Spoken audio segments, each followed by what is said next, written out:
Good morning. You're listening to FloorDaily.net, and I'm Kemp Harr. This morning, my guest is John McGrath, the former executive director of Install. John, how you doing? I'm doing wonderful. Thank you very much, Brother Kemp. I know you retired the first of the month, but I wanted to tell our listeners a little bit about the highlights of your career. First, Install, the International Standards and Training Alliance. When it comes to floor covering installers, there's really two organizations that over the long term have been key to focusing on training. And on the union side, it's been Install. And on the non-union side, it's been CFI. I know that's probably an oversimplification. And John, you were there for what, about 25 years, right? The Install started 2001.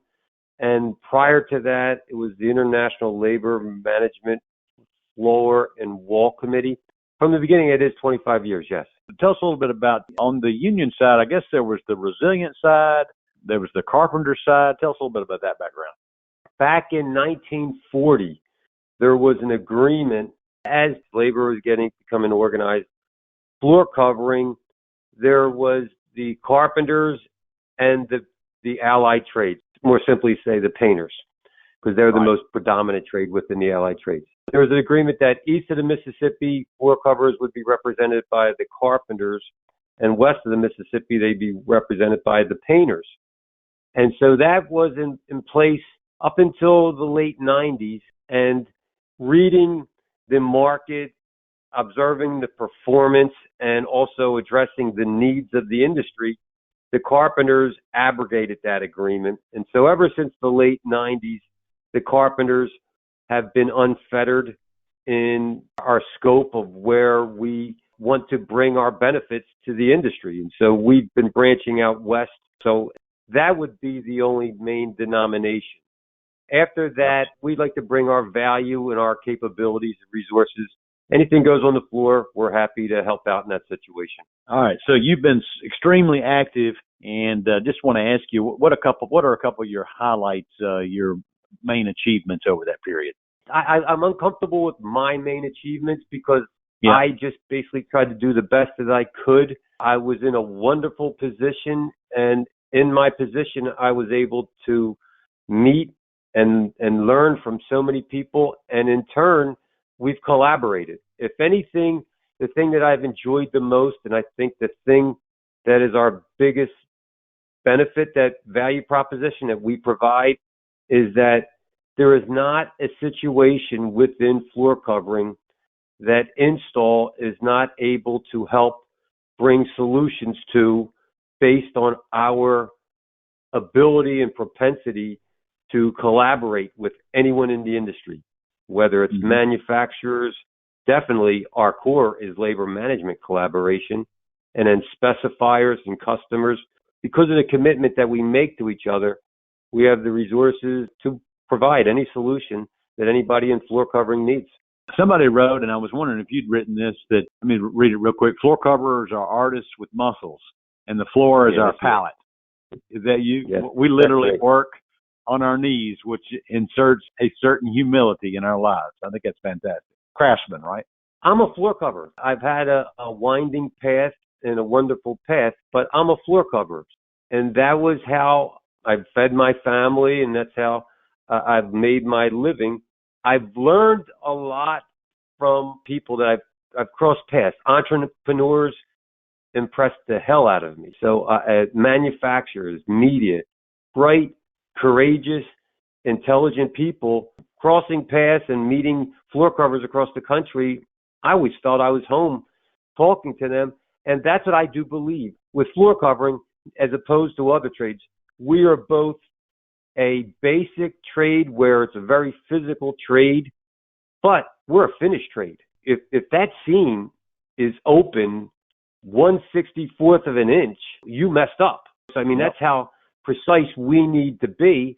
And our materials are 500-pound pieces of carpet or 300-pound pieces of rolled goods. And the thing I used to say about floor covering is just to be a floor cover, just to be in the position to be a floor cover, you have to do something that 90% of the people couldn't do, which is be on your knees all day. It's not the job. That's being in position to do the job. And then lastly, because of what I've seen with the talent, floor coverers are humble. And I think it has to do because of the physical situation that we're on our knees. All floor coverers are humbles to an extent that humility, it belies the fact that it takes such talent, it takes such physical ability, and we make good money.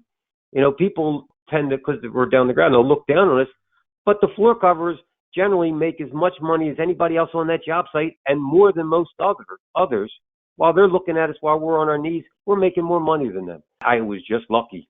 I was just so lucky that I got into the trade. Well, let me insert the first common bond between the two of us. I think you probably recall, you reached out and you said, I want to come see you. You came to Chattanooga and we got up before sunrise and took a run, right? Yes, that's right. I really enjoyed it. It was tough for me to keep up with you. I gotta admit that. That was 15 years ago, I think. Anyway, you've done a lot. You've made your mark. And I'm just curious, why are you retiring? In all honesty, Kemp, I've spent a lot of years traveling. I've spent a lot of my soul helping people. And the whole time, I have a family.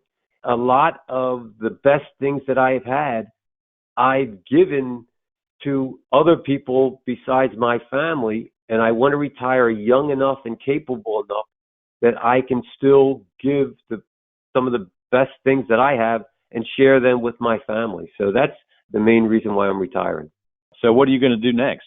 You couldn't plan this out any better. But my last day of working, officially working, collecting a paycheck and such, was November 30th. So that was my last day of working. That was also my first day of becoming a grandfather. So, okay. Yeah. The number one thing I'm going to be doing is focusing my time and whatever value I have on my grandson, Grady. So that's the easiest answer for what I'm going to do. Okay. Usually the baby will name the granddad. What do you hope to be? What's your name going to be? Well, as you said, it's going to be whatever the baby says, but I'm very comfortable with Pop. Okay. Yeah, Pop or Pop, whatever. But it really, I'm going to roll with whenever he starts to talk and whatever he starts referring me to. That's going to be my most prized title. All right. So who's the replacement for John McGrath at Install? David Gross is the install director. And I knew I was going to retire a few years ago. And so I've been working on building up the next generation of leadership for Install. David had always been one of those guys. In the last 6-7 months, that's when they've started to do through the evaluation process. And David really shined. Very intelligent. He's got technical skills. I'm very pleased that David was chosen to replace me. Well, I haven't met David, but he's got big shoes to fill. So you've done a great job. I just wanted to say goodbye to you here with my listeners. Again, been talking to John McGrath, the retiring executive director of Install, and you've been listening to Kemp Harr and FloorDaily.net.